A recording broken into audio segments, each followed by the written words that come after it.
اما بعد فاعوذ باللہ من الشیطان الرجیم بسم اللہ الرحمن الرحیم ان الدین عند اللہ الاسلام۔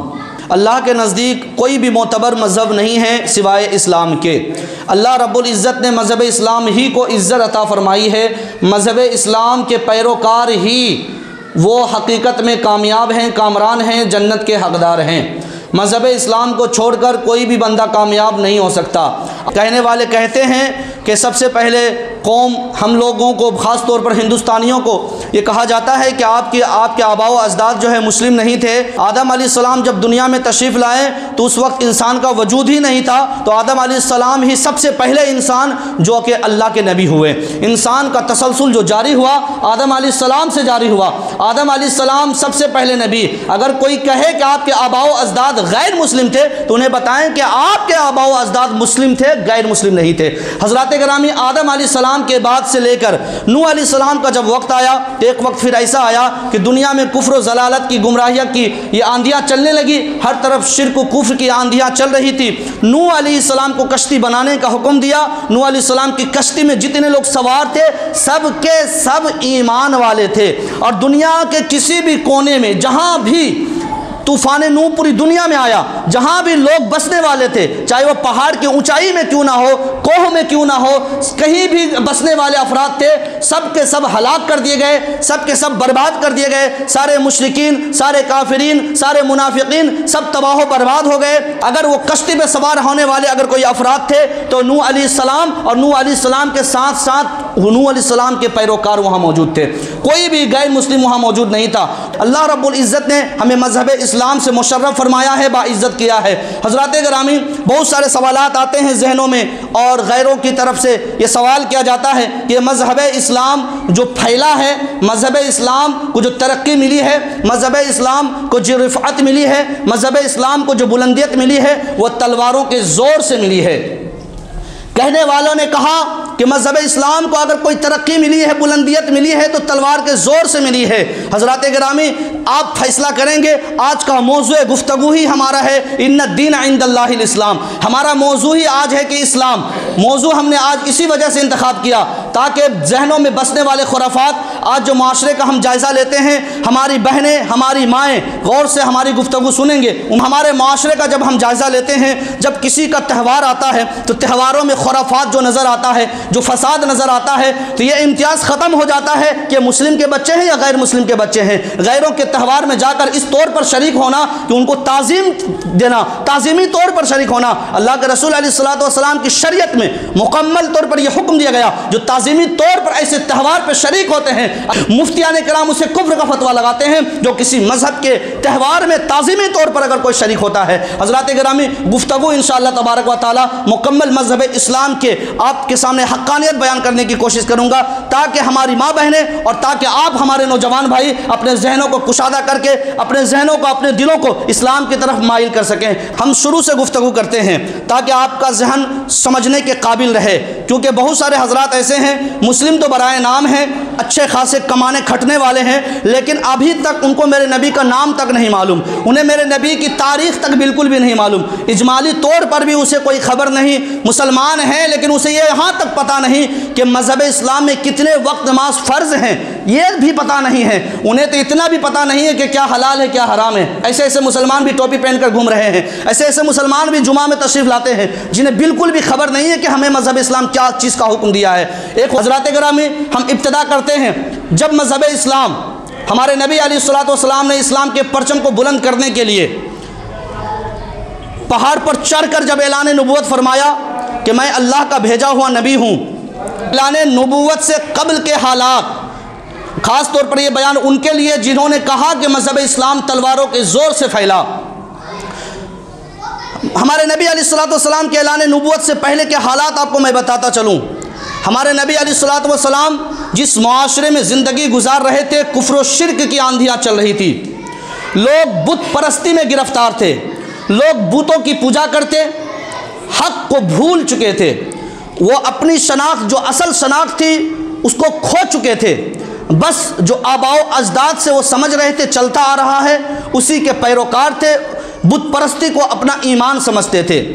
یہاں تک کہ لوگ سورج کو اپنا خدا مان بیٹھتا، ستاروں کی پرستش کرتا، یہاں تک کہ لوگ کسی معتبر چیز کو دیکھتا، کوئی ظاہری اگر باکرامت چیز کو دیکھتا تو اسے بھی وہ خدا مان لیتا، کہ حضور کے پاس جو چیزیں رکھی جاتی حضور اس پہ خیانت نہیں کرتے۔ یہ اعلان نبوت سے پہلے کے حالات تھے۔ وہ نوجوان، وہ جو بدماش قسم کے نوجوان تھے، وہ نوجوان جو آگے چل کے ہمارے نبی علیہ الصلوۃ والسلام کے منکر ہوئے، ایسے لوگ بھی میرے نبی علیہ الصلوۃ والسلام کو سچے مانتے۔ ان کے ذہنوں میں، ان کے دماغ میں، ان کے سینے میں یہ بات بیٹھ چکی تھی کہ حضور علیہ الصلوۃ والسلام یقینی طور پر سچے ہیں۔ جو کفار و مشرکین تھے، ہمارے نبی علیہ الصلوۃ والسلام کو اہمیت اپنے گھر والوں، اپنے خاندان والوں سے زیادہ دیا کرتے۔ اپنے گھر والوں، اپنے ماں باپ سے زیادہ بھروسہ اگر ہوتا تو حضور علیہ الصلوۃ والسلام کی ذات پر ہوتا۔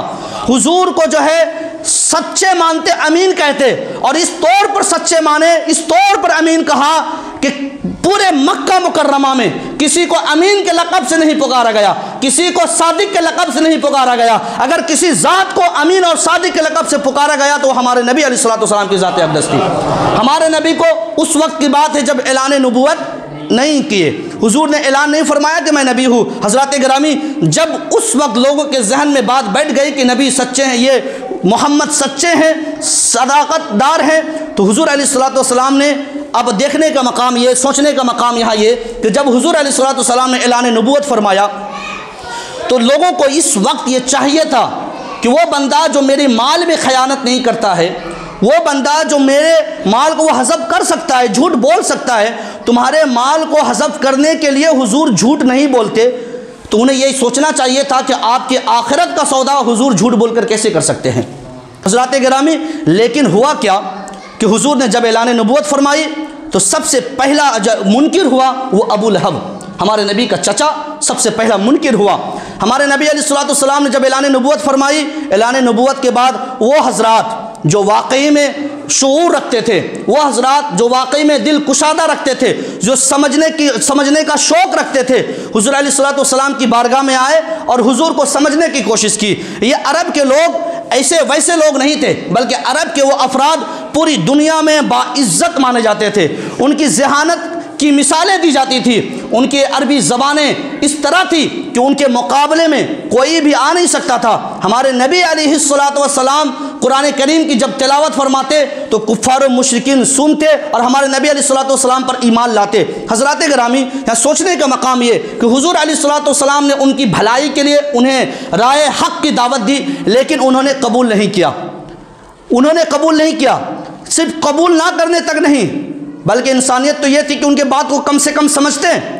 40 سالہ زندگی ان کے معاشرے میں گزاری، جنہیں آپ عزت دیے، جنہیں آپ امین اور صادق کہہ کے پکارے، کم سے کم ان کی گفتگو تو سن لیتے، ان کی حقانیت کو پہچاننے یا جاننے کی کوشش تو کرتے، لیکن انہوں نے جاننے کی بھی کوشش نہیں کی۔ یہیں تک بس نہیں ہوا، بلکہ ہمارے نبی علیہ الصلوۃ والسلام پر ظلم و زیادتی کے پہاڑ توڑنے شروع کر دیے، ہمارے نبی پر پتھر برسائے، ہمارے نبی علیہ الصلوۃ والسلام کے راستے میں کانٹے بچھائے گئے، اور یہیں تک محدود نہیں رہا۔ میں آپ کو بتاتا چلوں، حضرت عمر رضی اللہ تعالی عنہ جب ایمان کی دولت سے اپنے سینوں کو منور کیا، باعزت ہوئے، تو حضرت عمر رضی اللہ تعالی عنہ جب ایمان لے کر آئے تو حضور کے جو ساتھی، حضور کے جو صحابہ ہوئے 40 افراد ہو گئے۔ کتنے؟ 40 افراد ہو گئے، اور ان میں سے ایک ایک فرد کے متعلق کہا جاتا ہے، ایک ایک فرد کے متعلق، کہ ان کے اندر اللہ رب العزت نے وہ طاقت، وہ قوت عطا فرمائی تھی کہ ایک ایک بندے کفار و مشرکین کے مقابلے میں اگر آتے تو ایک ایک بندے 1000 کے مقابلے میں اکیلے ڈٹ کے رہ سکتے تھے، اکیلے مقابلے کر سکتے تھے۔ میں آپ کو بتاتا چلوں، حضور علیہ الصلوۃ والسلام جب مکہ مکرمہ میں تھے، حضور کے متعلق فرمایا گیا فَبِمَا رَحْمَةٍ مِّنَ اللَّهِ، کہ حضور کے متعلق فرمایا گیا کہ اگر حضور کا دل سخت ہوتا، اگر مزاج سخت ہوتا تو لوگ قریب نہیں آتے بلکہ دور ہو جاتے۔ ہمارے نبی علیہ الصلوۃ والسلام کو حکم دیا گیا کہ نرم دلی سے کام لینا ہے، نرم دلی دکھانی ہے۔ میں آپ کو بتاتا چلوں، حضور علیہ الصلوۃ والسلام کے جب 40 افراد ہو چکے تھے، اس وقت کے یہ حالات ہو گئے کہ لوگوں نے مسلمانوں پر حملہ کرنا شروع کیا، یہاں تک کہ اسلام کی جو پہلی خاتون تھی حضرت سمیہ، کو شہید کیا ابو جہل نے، اور اتنا دردناک انداز میں شہید کیا کہ حضور علیہ السلام کی بارگاہ میں صحابی آئے، حضور اجازت دے کہ ہم ان سے مقابلہ کریں۔ میرے نبی علیہ السلام نے اپنی نرم دلی کا مظاہرہ فرمایا، وما ارسلناک الا رحمۃ للعالمین کا مظاہرہ فرمایا کہ رب نے ہمیں رحمت کے لیے بھیجا ہے، جنگ و جدال کے لیے نہیں بھیجا۔ اللہ رب العزت کے پیارے حبیب نے حکم نہیں دیا مقابلہ کرنے کا، حکم نہیں دیا ان سے بدلہ لینے کا، صبر سے کام لیا۔ حضور نے فرمایا صبر و تحمل سے کام لو۔ ایک مرتبہ عبد الرحمن آئے، عبد الرحمن کے متعلق فرمایا جاتا ہے زمانہ جہالت میں بھی وہ کسی کی نہیں سنتے تھے، سامنے کوئی آتا اس کے سامنے کوئی حکومت کر ہی نہیں سکتا تھا۔ عبد الرحمن بارگاہ میں آئے، حضور سے عرض کرنے لگے حضور ہم زمانہ جاہلیت میں کسی کی نہیں مانتے تھے، ہم تو آج حق پر ہیں، تو آج ہم کسی کے کیوں مانیں، آج ہم کیوں نہ اس کی گردن اڑا دیں۔ حضور علیہ السلام نے فرمایا صبر و تحمل سے کام لو، جنگ کا حکم نہیں دیا۔ میں آپ کو بتاتا چلوں حضرت حمزہ رضی اللہ تعالیٰ عنہ وہ شخصیت ہیں جو اگر مقابلے میں اتر جائیں تو ہزاروں کی تعداد سامنے رہے تو سب کے گردن کو جدا کر دیں جسم سے، لیکن حضور علیہ السلام نے فرمایا صبر و تحمل سے کام لو۔ ایک صحابی جو کہ بوڑھے ضعیف تھے حضور علیہ السلام کی بارگاہ میں اٹھا کے ایک صحابی لے کر آئے، کہنے لگے حضور یہ کافرین نے ان کا پیر توڑ دیا ہے، ان کے پیر کو توڑ دیا ہے۔ حضور علیہ السلام نے فرمایا کہ جنگ نہیں کرنی ہے، صلح رکھنی ہے، صبر و تحمل سے کام لینا ہے۔ حضرات گرامی پیر توڑ دیے گئے، حضور علیہ السلام نے صبر کا حکم دیا، پیر توڑنے کے ساتھ ساتھ جانیں لے لی گئی، حضور علیہ السلام نے صبر کا حکم دیا۔ اور یہیں تک نہیں بلکہ حضرت بلال کو کس طرح اذیتیں دی گئی ہر ایک مسلمان جانتا ہے۔ یہیں تک نہیں بلکہ ایسے کئی غلام تھے جنہیں آگ جلا کر اس پہ لٹا دیا جاتا، لٹانے کے بعد انہیں پھر پانی میں ڈبایا جاتا، پانی سے نکال کر پھر آگ میں رکھا جاتا، لیکن پھر بھی وہ مذہب اسلام کے چاہنے والے ایسی حالت میں بھی حضور علیہ السلام کی محبت دل سے نہ نکلی، حضور نے ایسے عالم میں بھی ظلم و زیادتی کے پہاڑ توڑے گئے، پھر بھی جہاد کا حکم نہیں دیا، وہاں جنگ کا حکم نہیں دیا۔ اب یہیں تک بات سمجھ میں آتی ہے کہ یہ تو کم افراد تھے، بظاہر چلیے کم افراد تھے اس لیے حکم نہیں دیا، لیکن حضور علیہ السلام کے ساتھی پہ جتنے بھی ظلم و زیادتی ہوتے تو حضور علیہ السلام نے فرمایا کہ تم ہجرت کر جاؤ، ظلم و زیادتی یہ لوگ کر رہے ہیں، تم پہ ظلم و زیادتی کے پہاڑ توڑ رہے ہیں، ہجرت کر جاؤ، یہاں مت رہو۔ چند افراد جو ہے حبشہ، ملک حبشہ کی طرف جو ہے، جو اس وقت موجودہ افریقہ، کہاں مکہ اور کہاں افریقہ، وہاں کے سفر کا ہمارے نبی علیہ السلام نے حکم دیا۔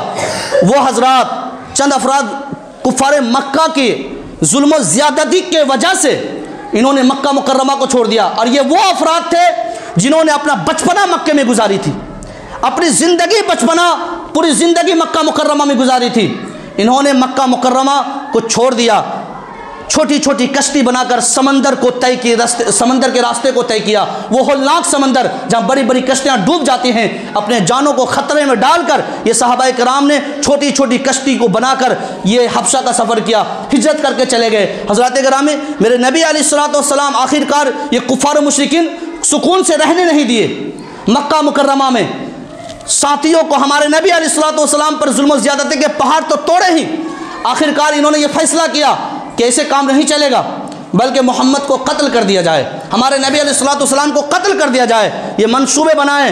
اللہ رب العزت سے پیارے حبیب علیہ السلام نے یہ عرض کیا، مولا تعالیٰ یہ مکہ مکرمہ مجھے اتنا محبوب ہے کہ اگر یہ میرے گھر والے، یہ میرے قبیلے والے، یہ کفار و مشرکین اگر مجھے چھوڑنے پر مجبور نہ کرتے تو میں مکہ مکرمہ سے الگ نہ ہوتا۔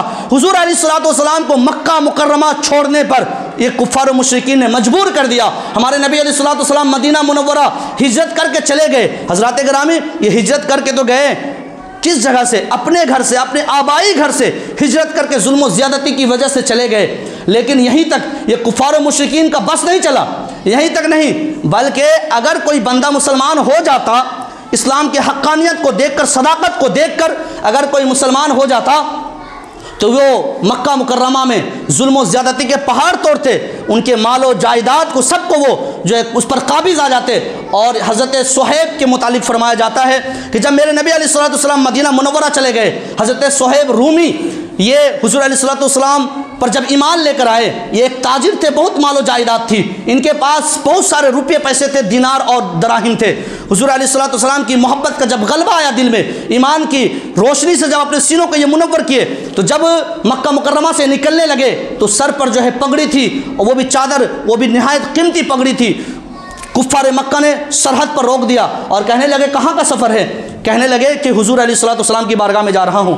تو وہ کہنے لگے کہ کہاں جا رہے ہو؟ تم تجارت یہاں کیے، مال و دولت یہاں کمائے، اور تم اب محمد عربی کے پاس جا رہے ہو؟ تو حضرت صہیب رومی کہتے ہیں کیا تمہیں مال و دولت چاہیے؟ مال و دولت چاہیے؟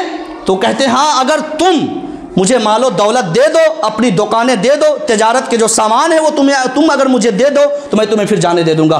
سرحد میں مکہ مکرمہ کے سرحد میں روک کر حضرت صہیب رومی سے جب کہا تو حضرت صہیب رومی کہتے ہیں کہ سارے مال و دولت تمہارے حوالے، ہمیں تو محمد عربی مل جائے ہمارے لیے یہی کافی ہے۔ مال و جائیداد کو چھوڑ دیا، زمین و جائیداد کو چھوڑ دیا، دکانوں کو چھوڑ دیا، میرے نبی علیہ السلام کی بارگاہ میں پہنچے۔ حضور علیہ السلام کی بارگاہ میں جب پہنچے تو میرے نبی نے فرمایا کہ اے صہیب، تم نے نہایت نفع بخش کاروبار کیا ہے، تجارت کیا ہے، نفع بخش کیا ہے کہ تم نے دنیا کی جائیداد چھوڑی ہے۔ اللہ رب العزت تمہیں جنت عطا فرمائے گا، اللہ تعالیٰ تمہیں جنت عطا فرمائے گا۔ حضرات گرامی، حضرت صہیب رومی اپنے مال و جائیداد کو چھوڑ دیے۔ یہ مسلمان جو چند افراد مسلمان ہوئے اپنے آبائی زمین کو چھوڑ کر مدینہ چلے گئے، لیکن یہ کفار، یہ مشرکین وہاں بھی خاموش نہیں رہے، مدینہ منورہ میں حملہ کرنے کی کوشش کی۔ وہاں یہود تھے، یہودوں سے انہوں نے سازشیں کی۔ ہمارے نبی علیہ السلام کے صحابی اگر کہیں انہیں اکیلا پا لیتے تو ان پر ظلم و زیادتی کرتے، انہیں مارتے، انہیں مجبور کرتے کہ ایمان کی دولت کو چھوڑ دو، تم محمد عربی کا ساتھ چھوڑ دو۔ یہ یہود بھی، یہ جو ابھی اسرائیلی یہ جو حکومت ہے، اس طرح اس کے آباء و اجداد نے مذہب اسلام کو مٹانے کی کوشش کی۔ یہ یہود بھی حضور علیہ السلام کے صحابہ پر ظلم و زیادتی کیے۔ حضرات گرامی، یہیں تک بس نہیں چلا، بلکہ موقع با موقع یہ کفار و مشرکین مدینہ آنے کے بعد بھی، مکہ کے کفار و مشرکین نے ہمارے نبی علیہ السلام کو چین سے بیٹھنے نہیں دیا۔ حضور علیہ السلام کے خلاف ہمیشہ کھڑے رہے۔ حضور علیہ السلام نے کہیں تو قتل و غارت کا حکم نہیں دیا، حضور علیہ السلام نے تلوار اٹھانے کا حکم نہیں دیا۔ صحابہ کرام بار بار کہتے حضور علیہ السلام سے حضور اجازت دیجئے تاکہ ہم ان سے مقابلہ کریں۔ میرے نبی علیہ السلام یہی فرماتے ہیں کہ ابھی رب کا حکم نہیں آیا ہے، ابھی میں تمہیں حکم نہیں دوں گا، اس وقت حکم آئے گا، جس وقت حکم آئے گا اس وقت میں تجھے حکم کروں گا۔ ہمارے نبی علیہ السلام جب دیکھا کہ ہر طرف سے دروازے بند کر لیے گئے، اب نصیحت ان کے دلوں پر اثر کرنے والی نہیں، اب جو ہے مسلمانوں پر ظلم و زیادتی، اس وقت 13 سال کا عرصہ، 13 سال تک مکہ شریف میں رہے، 13 سال تک ظلم و زیادتی کے پہاڑ میرے نبی پر توڑے گئے، صحابہ کرام پر برداشت کیا۔ ظلم و زیادتی کے سبب حضور نے مکہ چھوڑ دیا، مدینہ آئے، برداشت کیا۔ مدینہ آنے کے بعد حضور علیہ السلام یہاں خاموش رہے، یہاں جنگ کا حکم نہیں دیا، پھر بھی ظلم و زیادتی وہ انہوں نے نہیں چھوڑی۔ مدینہ آنے کے بعد بھی ابو جہل، ابو لہب، یہ ان جیسے کتنے بدبخت تھے، کبھی یہودیوں سے مل کر سازشیں کر کر کے مسلمانوں کو تکلیف دی۔ یہ کافرین چاہتے تھے کہ صرف مسلمان جو ہے ہاتھ پہ ہاتھ رکھ کے تمہاری ظلم و زیادتی کو برداشت کرتے رہے، ان کے ہر طرح کی اذیتوں کو برداشت کرتے رہے۔ ان کے پاس تو تلواریں بھی نہیں تھی، ان کے پاس تو نیزے بھی نہیں تھے، ان کے پاس تو اپنی حفاظت کے لیے سامان بھی نہیں تھے، لیکن آخرکار ہوا کیا؟ یہ کافر، یہ مشرک، جنگ بدر کا وہ واقعہ یاد ہے کہ حضور علیہ السلام کے محبین کے مقابلے میں یہ 1000 کی تعداد لے کر یہ حملہ آور ہو گیا۔ مدینہ منورہ میں ہمارے نبی علیہ السلام تشریف فرما ہے، یہاں مدینہ منورہ کے قریب آ کر یہ حملہ کرنے کی کوشش کی۔ اب کیا کرتے مسلمان؟ اب کیا کرتے مسلمان؟ کیا حکم دیتے مسلمان؟ کیا وہاں مدینہ منورہ میں گھس کر رہیں اور اپنے آپ کو قتل کروا لیں؟ جب باری جان کی آئے، جب اب ضرورت پڑی کہ اب تلوار کے بغیر کام نہیں چلے گا، تو حضور علیہ السلام نے اذن للذین یقاتلون بانہم ظلموا، رب کریم اللہ رب العزت نے قرآن کریم کی آیت نازل فرمائی کہ اب ان لوگوں سے جنگ کرو جنہوں نے ظلم کیا ہے تم پر، ان سے اب جنگ کرنی ہے جنہوں نے میرے نبی پر، صحابہ کرام پر ظلم کیا ہے۔ اللہ رب العزت نے قرآن کریم کی آیت نازل فرمائی، اللہ کے رسول نے حکم فرمایا کہ اب گھر سے باہر نکال کر اب اس کے مقابلے میں آنا ہے۔ مقابلے میں آپ افراد بھی دیکھیں، 1000 کی تعداد ہے مقابلے میں، ہمارے نبی علیہ السلام 313 ہیں، لیکن 313 کے پاس تلواریں نہیں ہیں، ان کے پاس نیزے نہیں ہیں، بھالے نہیں ہیں، بلکہ چند افراد کے پاس، 5 سے 7 افراد کے پاس، 13 افراد کے پاس صرف تلواریں اور نیزے ہیں۔ اگر کس کو تلوار نہیں ملی ہے تو حضور کی لکڑی لے کر جو ہے میدان میں اتر گئے۔ حضرات گرامی، وہ صحابہ کرام پر ظلم و زیادتی کے پہاڑ توڑے گئے۔ جب بات جان پر آ گئی تو اللہ کے رسول علیہ الصلوۃ والسلام نے حکم فرمایا کہ اب تلوار کے اٹھائے بغیر اب کوئی چارہ نہیں ہے۔ یہ ظلم و زیادتی کے پہاڑ ہم پر توڑے گئے، مسلمانوں کو ٹارگٹ کیا گیا، تب جا کے جو ہے مسلمانوں نے تلواریں اٹھائی اپنے دفاع کے لیے، اپنے دفاع کے لیے، اپنے آپ کو بچانے کے لیے، کسی پر ظلم کرنے کے لیے نہیں۔ جنہوں نے ظلم کیا ان کے پنجے کو توڑنے کے لیے مسلمانوں نے اپنی ایمانی قوت دکھائی کہ حقیقت میں مسلمان کسی غیر کا محتاج نہیں ہے بلکہ پروردگار کا محتاج ہے۔ تم سمجھتے ہو کہ مسلمان جو ہے ان کی کوئی مدد نہیں کر سکتا، رب کعبہ نے فرمایا تھا ان سے کہ تم سوچو مت، فکر مت کرو، بلکہ میرا نام لے کر میدان میں اتر جاؤ، تمہارا مددگار اللہ ہے، اللہ تمہاری مدد کرے گا۔ اللہ رب العزت نے میدان بدر میں مسلمانوں کو فتح عطا فرمائی اور یہ کافر و مشرکین جو ہے ذلیل و خوار ہو کر یہ واپس گئے۔ حضرات گرامی، بہت سارے ایسے واقعات ہیں جنہوں نے مسلمانوں پر ظلم و زیادتی کے مشرکین کافرین نے پہاڑ توڑے، لیکن حضور علیہ الصلوۃ والسلام نے صلح کا حکم دیا، تلوار کا حکم نہیں دیا۔ زید بن دسنہ جس کے متعلق کہا جاتا کافرین یا مشرکین حضور علیہ الصلوۃ والسلام کے ایک صحابی کو پکڑ لیے، گردن پہ تلوار رکھ دی اور کہنے لگے کیا تم محمد صلی اللہ علیہ وسلم کے متعلق یہ پسند کرتے ہو کہ تمہاری جگہ پہ محمد ہوتے اور تم اپنے گھر میں خوش رہتے؟ تو وہ صحابی پکار اٹھے اور یہ جواب دیتے ہیں۔ اس وقت حضرت ابو سفیان بھی وہاں موجود تھے جو ایمان نہیں لائے تھے اس وقت۔ حضرت ابو سفیان سے کہنے لگے کہ میں یہ کیسے گوارا کر سکتا ہوں کہ حضور یہاں موجود ہوں، مجھے تو یہ بھی گوارا نہیں کہ حضور کے قدم مبارک پر ایک کانٹا بھی گڑے، ایک کانٹا بھی لگ جائے، ہمیں یہ گوارا نہیں۔ حضرات گرامی، وہ صحابہ کرام ہمارے نبی سے بے پناہ محبت کی اور ایمان کی روشنی لے کر مذہب اسلام کو پھیلانے کے لیے جب نکلے تو وہاں تلوار سے نہیں بلکہ صلح سے کام لیا۔ جب تلوار کی نوبت آئی تو وہاں تلوار اٹھائی، وہ بھی اپنی دفاع کے لیے، ظلم و زیادتی کے پنجے کو توڑنے کے لیے۔ بہت سارے گوبر کھانے والے، گائے کا پیشاب پینے والے یوٹیوب کی دنیا میں طرح طرح کے مذہب اسلام کے متعلق کہتے ہیں کہ تلوار کے زور سے مذہب اسلام پھیلا ہے۔ انہیں بتائیں تلوار کے زور سے مذہب اسلام نہیں پھیلا ہے۔ فتح مکہ کا وہ واقعات کریں، میرے نبی علیہ الصلوۃ والسلام 10,000 کے لشکر کو لے کر فتح مکہ پر جب حملہ آور ہوئے تو اس مقابلے میں جتنے بھی افراد تھے کسی کے اندر یہ طاقت، یہ قوت نہیں تھی کہ ہمارے نبی کا مقابلہ کرے۔ ہر ایک ایک کے لیے میرے نبی نے اعلان فرمایا کہ تمہارے لیے امان ہے، تمہارے لیے امان ہے۔ ہمارے نبی علیہ الصلوۃ والسلام کی محبت و الفت کو دیکھ کر وہ 13 سالہ زندگی جبکہ ظلم و زیادتی کے پہاڑ توڑے گئے تھے، اسی مکے میں جب میرے نبی واپس آئے 10,000 لشکر لے کر تو ایک بھی ایسا بندہ کوئی کھڑا کر دے تاریخی دنیا کو وہ کھنگال ڈالے۔ ہمارے نبی علیہ الصلوۃ والسلام نے امان کا اعلان فرمایا کہ سب کو امان دی جاتی ہے، کسی کو قتل نہیں کیا جائے گا۔ وہ جنہوں نے میرے نبی علیہ الصلوۃ والسلام پر پتھر برسائے تھے، حضرت حمزہ کو قتل کیا تھا، ہمارے نبی علیہ الصلوۃ والسلام کے صحابہ کو قتل کیا تھا، وہ افراد سامنے موجود تھے، وہ افراد بھی وہاں موجود تھے جنہوں نے ہمارے نبی علیہ الصلوۃ والسلام کی بڑی صاحبزادی کو شہید کیا تھا۔ ایسے ایسے افراد وہاں موجود تھے، لیکن میرے نبی علیہ الصلوۃ والسلام نے یہی اعلان فرمایا کہ تمہارے لیے امان ہے،